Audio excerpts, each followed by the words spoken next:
Como negociar R$ 500.000 de dívida por 80 mil? Quando alguém escuta que uma dívida de 500 mil pode ser negociada por 80 mil, a primeira reação é que isso é impossível, é golpe, mas a verdade é mais técnica do que emocional. Não é impossível, mas também não é comum. E principalmente não acontece do jeito que a maioria tenta, porque negociar uma dívida desse nível não é sobre pedir desconto, é sobre entender o momento em que o banco precisa resolver aquela operação. E isso começa com uma mudança que aconteceu dentro do sistema financeiro e que quase ninguém percebeu. Hoje, com as regras trazidas pelas resoluções 4966 e 352 do Banco Central, o banco não espera mais o prejuízo acontecer. Ele se antecipa, ele calcula o risco da operação antes do problema estourar. E isso se chama perda esperada. Traduzindo,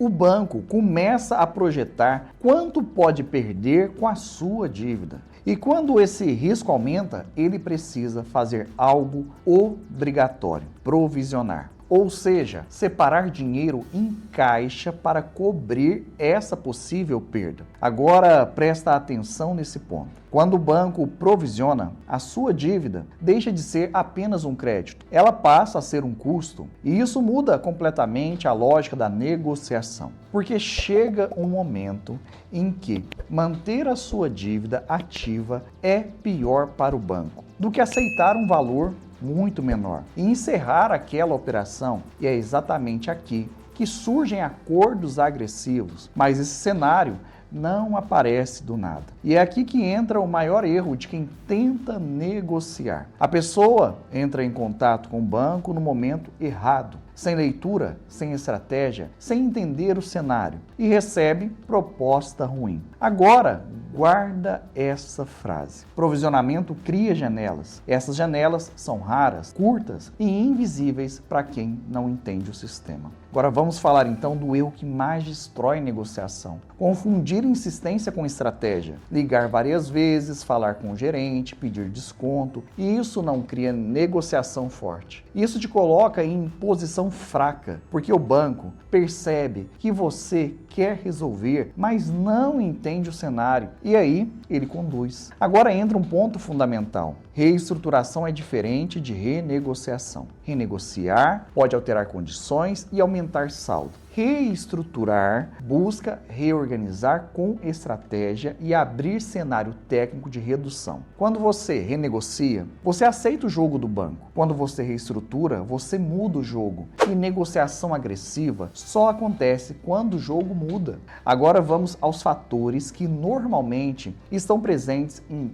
negociações muito reduzidas. A dívida já passou por deterioração relevante. Existe aumento de risco da operação, o banco já provisionou parte significativa, há pressão interna para reduzir exposição, existe viabilidade de fechamento. Sem isso, redução extrema dificilmente acontece. Agora vamos falar de um ponto que muita gente ignora, a questão do arrasto, que se você tem mais de uma dívida no mesmo banco, uma operação pode contaminar as outras, aumentando o risco total e aumentando também o provisionamento. Mas aqui está o ponto estratégico. O arrasto mal compreendido pode gerar medo e, bem analisado, estratégia. Porque quando o risco sobe, o banco também sente esse impacto e isso muda a negociação. Nem toda piora é negativa. Às vezes, ela cria margem técnica. Quando o risco sobe, o provisionamento sobe e isso altera a conversa. Agora o ponto mais importante de todos. Você não negocia valor, você negocia cenário. E cenário se constrói com análise. Por isso existe um princípio que você precisa guardar.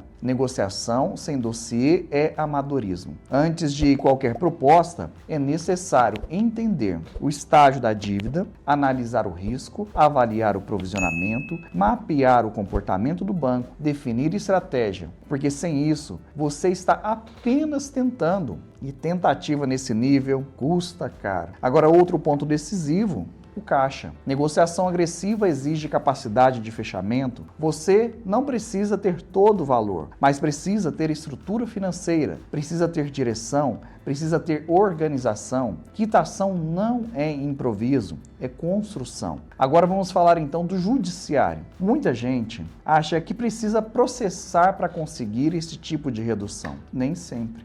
Antes de qualquer movimento judicial, estruturamos estratégias extraprocessuais que, quando bem aplicadas, normalmente evitam anos de processo. O judicial pode ser utilizado, pode proteger, pode suspender cobranças, mas ele é ferramenta estratégica, não é ponto de partida. Nosso escritório mesmo possui decisões positivas contra bancos em todos os estados do Brasil, mas nossa prioridade é resolver com inteligência antes que o problema aumente para você. Agora, deixa eu ser direto, negociar 500 mil por 80 mil não é regra, é cenário, e cenário depende de momento, estrutura, risco, estratégia e, principalmente, execução correta. Se você quer entender se existe essa possibilidade no seu caso e como estruturar isso de forma técnica, os nossos contatos estão na descrição e no primeiro comentário fixado. Fale agora com o nosso time de especialistas.